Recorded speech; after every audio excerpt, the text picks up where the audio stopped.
No, ipakita ko lang sa inyo ay nandito tayo ngayon sa Dimasalang.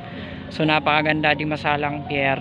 And then pakita ko lang sa inyo dyan na part is sakayan papuntang presidential. So magsasakay kayo ng presidential, no, totally may mga bangka kayong makikita dyan, mga dikatig.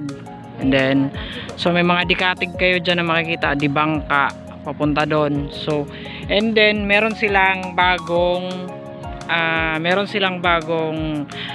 wet market yan sa Bandanan. So then pasyalan din doon. So napakaganda, pasyalan din doon, no.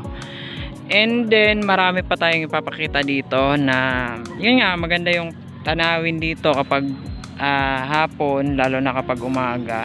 Maganda tumambay dito. So pakita ko lang sa inyo dyan. So yan yung kanilang tambayan, no. So actually may mga upuan, and then pwede mamasyal. So maganda. So mas maganda dito pumunta, mamasyal. So di natin alam kung ano yun.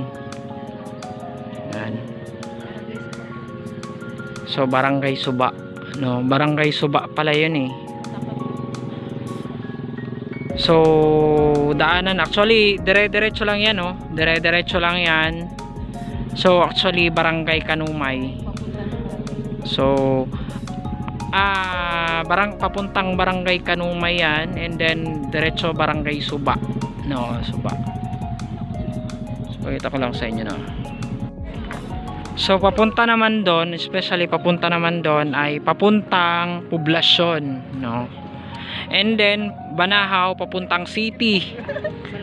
So Banahaw, Balukawi papuntang city na yan, no. So, actually papuntang city na. Then yan. So papunta sa city na. So dire-diretso na yan, punta sa city. Then makita nyo, halos lahat may mga bahay. Yan. And then yun, pakita ko lang sa inyo. Actually yun yung dating merkado nila o dating wet market, no, na tinatawag nila. And then meron na silang bagong merkado or wet market ngayon, no? So palengke. And then maganda.